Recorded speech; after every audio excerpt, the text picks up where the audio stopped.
Alors, on va maintenant passer au retour d'expérience de deux clients Office 365 avec la mairie de Versailles et l'Occitane. Et j'appelle tout de suite Julie Audez, responsable du pôle ingénierie territoriale de la communauté d'agglomération de Versailles Grand Parc, à nous rejoindre.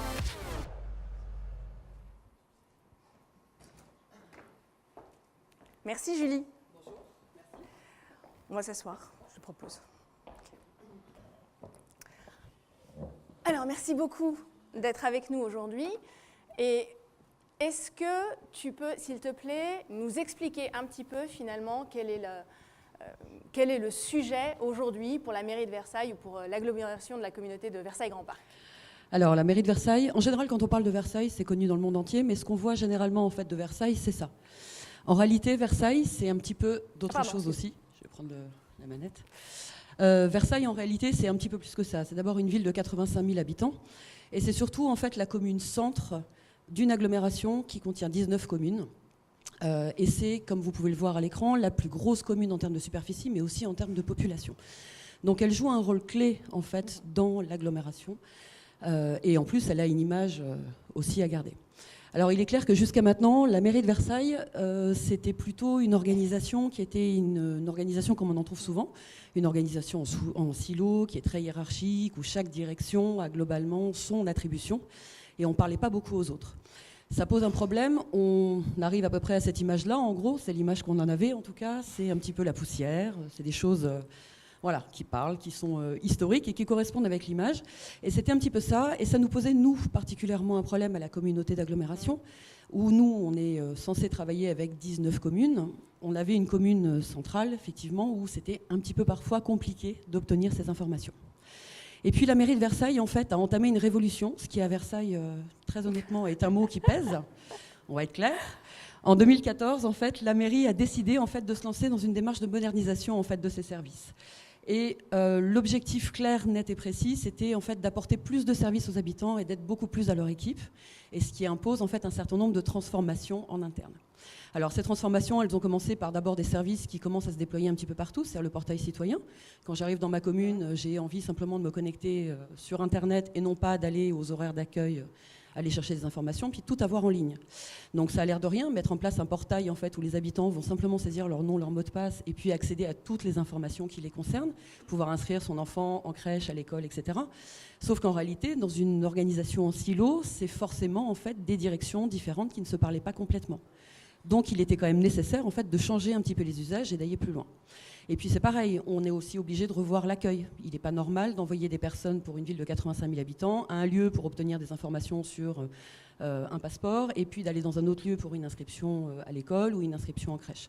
Donc tout ça fait partie en fait, de ces grands chantiers de modernisation. On va être obligé de mettre en place des accueils uniques et de changer un petit peu pour améliorer le service qu'on est capable de rendre aux Versaillais au total. Et puis, l'enjeu aussi derrière, il est aussi améliorer l'efficience, en fait, améliorer le fonctionnement des différents services, gagner en temps, éviter la redondance de saisie des informations, mais faire en sorte aussi que les gens se parlent. Or, dans une organisation traditionnelle, c'est assez compliqué, on fonctionne hiérarchiquement, on ne connaît pas forcément ses petits collègues, donc c'est plus compliqué. Donc il faut trouver en fait de nouveaux usages. Et puis l'objectif c'est aussi d'innover, c'est-à-dire qu'on va sortir de cette image de perruque poudrée qu'on a de Louis XIV avec sa cour, etc. Il faut quand même aussi, Versailles est aussi un territoire d'attraction qui compte aussi, qui est aussi si ce n'est un modèle en tout cas, qui est aussi moteur en fait pour l'agglomération auprès des 18 autres communes. Et donc il est aussi nécessaire d'aller un petit peu plus loin et proposer maintenant de nouveaux services et de nouveaux usages, d'être aussi plus à l'écoute de ses citoyens. Donc il a fallu en fait changer le fonctionnement et il a fallu permettre, en fait, faciliter la collaboration entre les différentes personnes. Donc vous aviez ce système, vous aviez finalement le constat de, on a un problème de silo, un problème de communication, un problème de personnes qui ne se trouvent pas sur les mêmes lieux pour pouvoir travailler, et comment est-ce qu'on les fait collaborer ensemble? Alors la première solution qui a été mise en place, c'est d'abord de se dire, bon, voilà, on va mettre en place des outils collaboratifs. C'est la première démarche qui a été faite, et donc on est tous passés à Office 365. Alors vous imaginez, je vous ai montré 2-3 photos sur ce qu'est Versailles, ou en tout cas l'image qu'on a de Versailles, les perruques poudrées. C'est pas tout à fait vrai, mais dans certains services, c'était un petit peu ça. Donc passer à Office 365 a déjà été quelque chose de assez compliqué, mais au moins on favorisait le partage, ou au moins on mettait en commun en fait des documents, on n'était plus propriétaire de sa propre donnée quelle qu'elle soit, on commençait à la mettre en commun pour commencer à travailler avec les autres et à collaborer. Donc ça a pas mal marché au départ, mais clairement des modes des usages en tout cas qui étaient un petit peu différents, et puis il faut combattre aussi la résistance au changement. Donc a été mis en place en fait un gros plan de communication interne, et parallèlement à la sortie d'Office 365 en fait a été sorti un intranet qui est là, qui a été créé, dans lequel en fait l'idée c'était que chaque agent de la collectivité, quel que soit l'endroit, quel que soit son grade, quel que soit son statut, quel que soit sa positionnement dans la hiérarchie, puisse trouver très facilement les informations qui l'intéressent lui. Donc c'est vraiment pas un outil de promotion en fait de chaque direction, c'est vraiment j'ai besoin d'une information, je vais la trouver facilement à tel endroit. Et puis derrière, en fait, a été mis aussi toute une série en fait, de documents, d'aides à l'usage, de tutoriaux qui ont été faits pour accompagner les agents dans ce changement et dans cette transformation, plus énormément de temps passé par la responsable de la communication interne pour faire un petit peu de calinothérapie partout et dire aux gens qui avaient commencé avec la machine à écrire que non, l'outil informatique c'est aussi quelque chose qui pouvait apporter pas mal de choses. Alors, la façon dont vous le décrivez, on a l'impression que ça a été un peu long, compliqué, laborieux. Alors, pas long, compliqué et laborieux. En fait, ce qui a été très long, c'est de préparer tout le passage, toute la communication interne, de manière à ce qu'au moment où Office et l'intranet sortaient, on ait en fait des gens qui étaient plutôt favorables et qui avaient envie d'adhérer, qui avaient envie de travailler. C'est ça, en fait, qui a été un petit peu long et laborieux. Ce qui a été assez surprenant, c'est qu'en fait, quand ça a été ouvert, beaucoup de gens en fait, se sont inscrits à des formations, ce qu'on appelle des cafés office. On les invite autour d'un petit déjeuner et puis à ce moment-là, on leur explique comment ça marche, on répond à leurs questions, on fait de la calinothérapie, etc. Et en fait, il y a eu un engouement en fait, dès le départ. Et on s'est aperçu en interne que les gens avaient besoin de travailler plus ensemble. En réalité, ils ont besoin d'exister. C'est-à-dire que jusqu'à maintenant, ils étaient effectivement dans un poste où ils faisaient systématiquement, globalement, à peu près la même chose. Et ils avaient besoin aussi d'exister, de se faire connaître et de valoriser aussi leur travail. Donc ça n'a pas été si compliqué que ça à faire. Donc là, ils étaient dans un monde où vous avez la capacité de pouvoir partager, échanger, pas encore complètement dans un univers collaboratif. Pas tout à fait encore, effectivement, parce que ça restait avec des envois de mails. On a énormément de mails dans la journée, entre 70 ou 150 fonction des personnes, mais globalement, c'est à peu près la moyenne que j'ai par jour. C'est vrai que du coup, on passe à côté des informations importantes, on est noyé dans des conversations, dans d'autres choses. Et là, pour le coup, on a eu donc une révolution, mais dans les usages en interne. Ça a été l'apparition de Teams, qu'on a commencé à déployer en interne, au départ en test, et puis ça s'est répandu complètement comme une flaque d'eau. Il y en a eu partout. Et du coup, en fait, Teams a été déployé sur l'ensemble en fait, des postes de la structure et surtout seul au démarrage le matin. Et ce qui a été très intéressant dans cette appropriation-là, c'est qu'en fait, on s'est aperçu tout de suite que les gens se lançaient dans des conversations.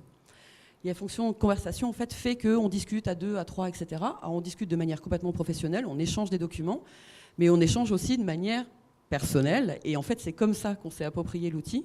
Alors, pour information, et je vous le dis ici, je suis une fan d'aquaponie. Voilà.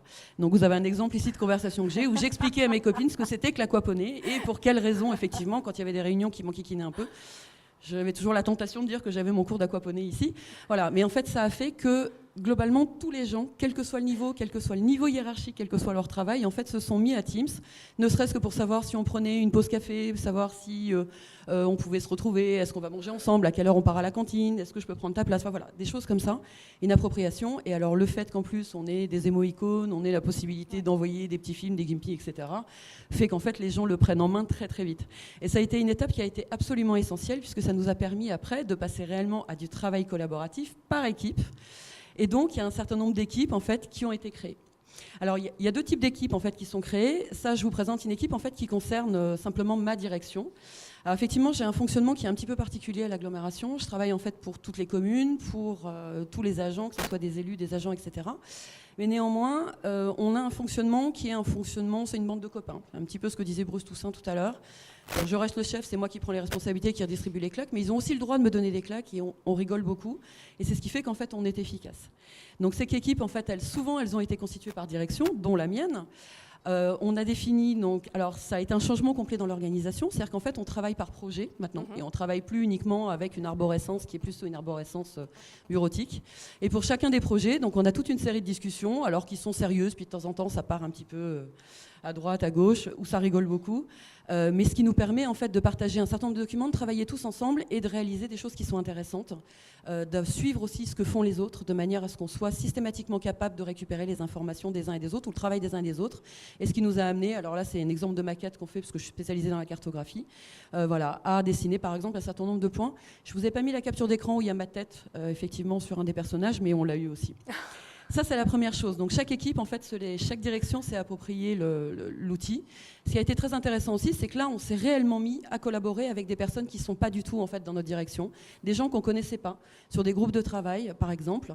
Là, il y a une équipe qui a été faite sur un projet transverse, qui était justement écrire la charte, en fait. Quels sont les outils qu'on doit choisir en fonction de ce qu'on veut faire. Où on avait la directrice de communication de Versailles Grand Parc. On avait la responsable, en fait, de la communication interne. Moi, le directeur des systèmes d'information et du numérique. Voilà, toute une série de personnes qui se connaissaient ou pas, la directrice des sports qui était là.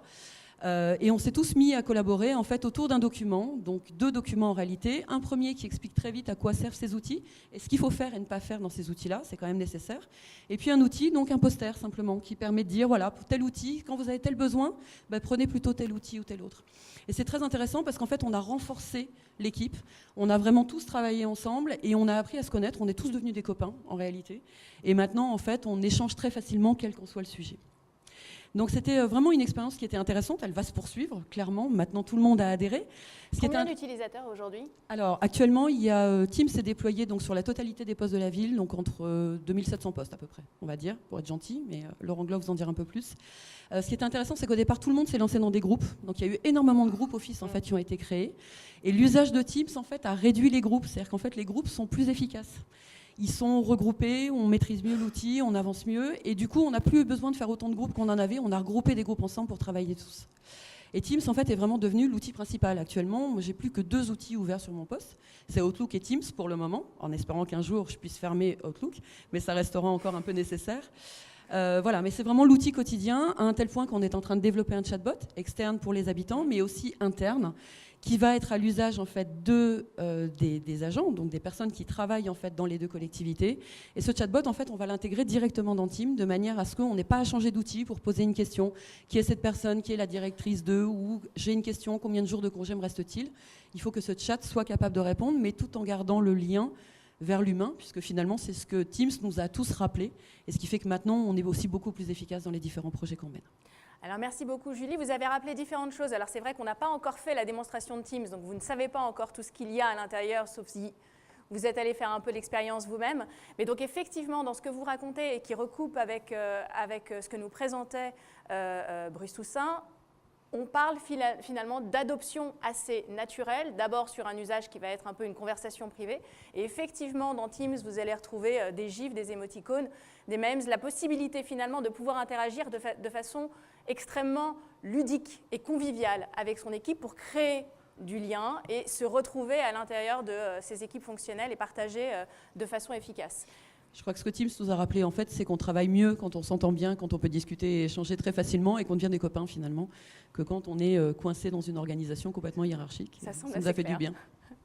Et après, ce que vous n'avez pas encore vu, mais qu'on vous présentera, Alex vous présentera tout à l'heure, c'est l'intégration de Teams à l'ensemble des outils et le fait qu'effectivement, on a la possibilité de pouvoir l'utiliser comme un hub d'accès à Office 365 et à l'ensemble de la palette collaborative au travers de cette application. Julie, merci beaucoup pour ce témoignage. Merci.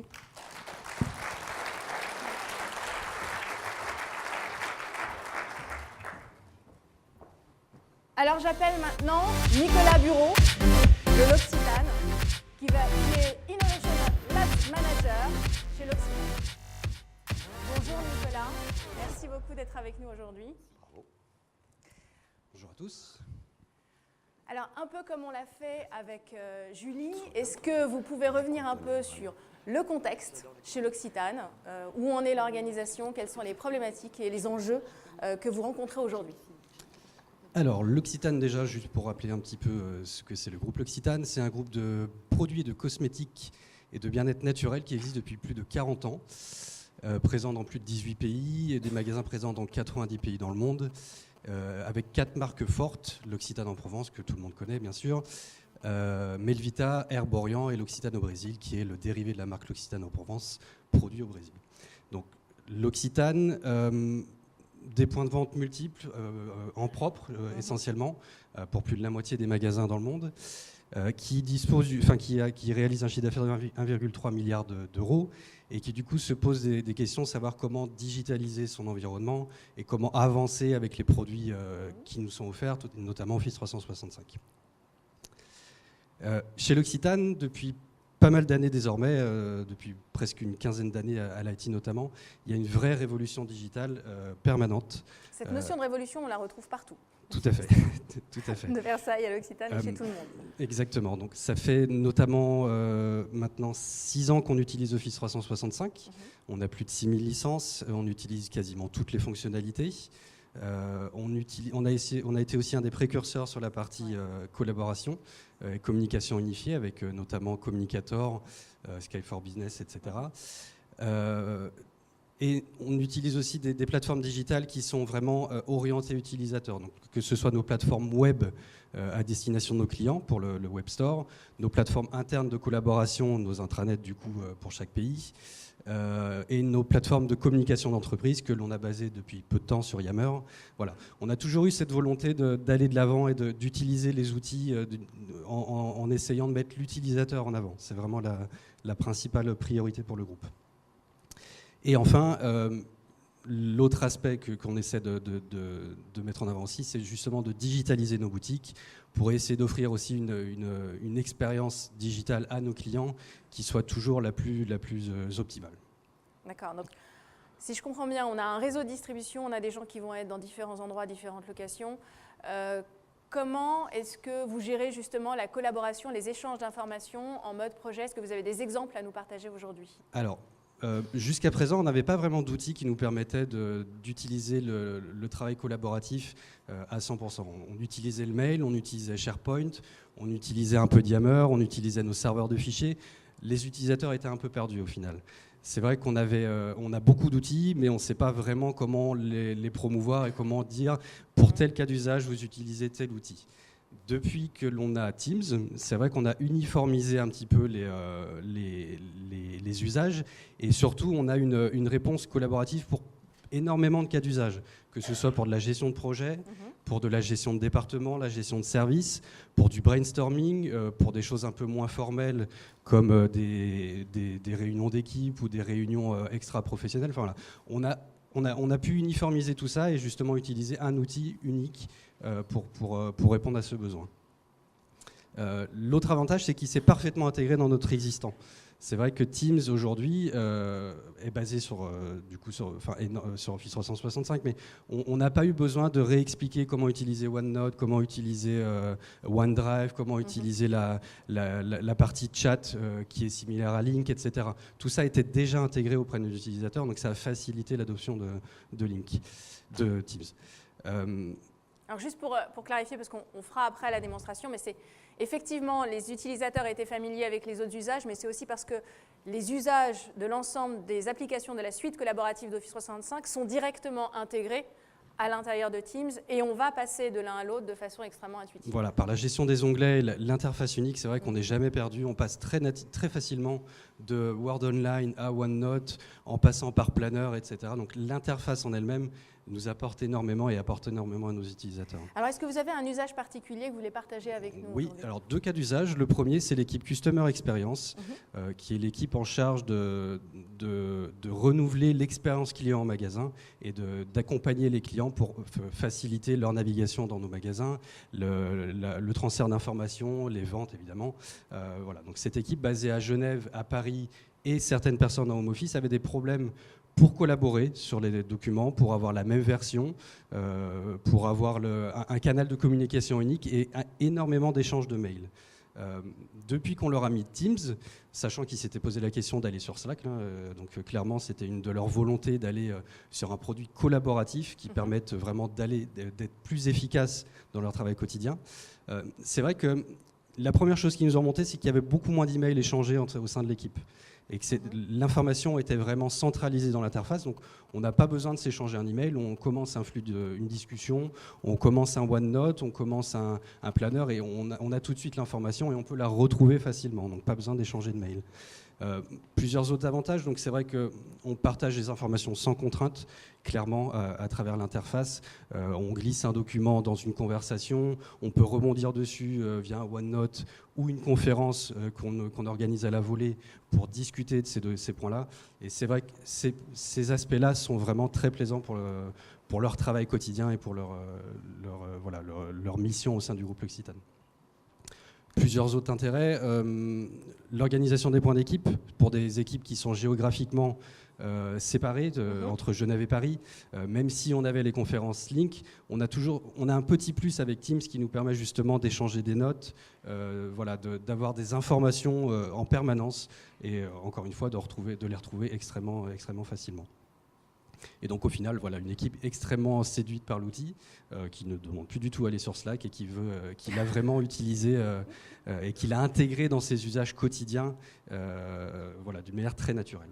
Et vous avez mentionné en tout cas un point qui était important manifestement pour vous, qui est la réduction du nombre de mails et la facilité d'accès à l'information en se disant j'ai un point unique où finalement je vais tout retrouver. Ça a été une des premières demandes en fait. Ils voulaient un outil collaboratif, mais ils voulaient aussi débarrasser leur temps de travail quotidien en fait, de toute la pollution des emails, des conversations Link qui ne sont pas archivées, des conversations Link qu'on perd, etc. Ils voulaient vraiment que leur vie soit simplifiée, clairement, et sans forcément reposer sur l'IT. C'est vrai que c'est un autre avantage de Teams, c'est qu'ils ont un nouveau projet qui arrive ou une nouvelle mission qui leur est confiée. Automatiquement et d'une manière totalement autonome, ils créent leur espace de travail qu'ils pourront ensuite personnaliser et utiliser comme ils le veulent. Donc c'est vraiment le gros avantage et c'est la première chose qu'ils nous ont demandé quand ils nous ont parlé de Teams. Très bien. Voilà. J'ai encore un peu de temps pour parler d'un deuxième scénario, l'équipe Provence Expérience, du coup, qui est vraiment l'équipe communication externe pour le groupe L'Occitane, qui organise tous les événements liés au lancement de produits, et notamment nos produits phares. Eux, le contexte est un peu différent, donc ils sont basés à Manosque, mais ils ont beaucoup de travail collaboratif avec des personnes de l'extérieur. Donc beaucoup de partage de fichiers avec des gens qui ne font pas partie de la société, de gestion de tâches et de gestion de missions avec des personnes externes de la même manière. Donc voilà, donc eux, leur besoin, c'était vraiment de dire on veut pouvoir travailler en collaboration avec des personnes de l'extérieur, tout en gardant la main sur les informations et en ayant un environnement de travail digitalisé, mais extrêmement simple. Et donc c'est vrai que Teams a aussi répondu à leurs besoins par l'utilisation de planners, par l'utilisation des OneNote, l'organisation des tâches, etc. etc. Donc une deuxième équipe complètement séduite par l'outil, qui a aussi pu intégrer ces outils externe via la gestion des onglets, comme on vous le montrerait sûrement tout à l'heure durant la démonstration. Et c'est vrai que pouvoir ajouter des outils externes aussi dans la même interface, ça a été quelque chose d'extrêmement utile pour ces équipes, d'une manière générale. Dans le facteur d'adoption, j'imagine. Exactement, oui, tout à fait. Et donc, du coup, comment est-ce que vous voyez l'adoption sur le reste de l'organisation de l'Occitane aujourd'hui ? C'est l'avantage, c'est qu'on n'a pas besoin de piloter quoi que ce soit, l'adoption se fait naturellement. Nous, on a déployé nos licences E3, et E1 d'ailleurs, sur un ensemble de 6000 utilisateurs, et chaque utilisateur a la possibilité de créer d'une manière autonome ses équipes, ses teams. Donc on n'a pas besoin du support de l'IT, il dispose d'une adresse mail, il dispose d'un OneNote, il dispose d'énormément de solutions intégrées à Teams, qui les rendent totalement autonomes et il n'y a presque pas besoin d'accompagnement de la part de l'IT. C'est vraiment le point indispensable, point fondamental de tout ça, c'est que on est presque spectateur de l'utilisation de l'outil, nous à l'IT, et ça rend la chose extrêmement simplifiée pour faciliter l'acceptation et le changement. Voilà. Merci beaucoup. Merci à vous. Merci Nicolas. Je pense qu'on aura l'occasion de pouvoir vous poser des questions après. Merci encore. Je pense que vous avez créé finalement les conditions d'attente, de démonstration à la fois la plateforme Office 365, mais en particulier de Microsoft Teams, pour justement vous montrer comment tout ça est intégré à l'intérieur d'un seul et même usage.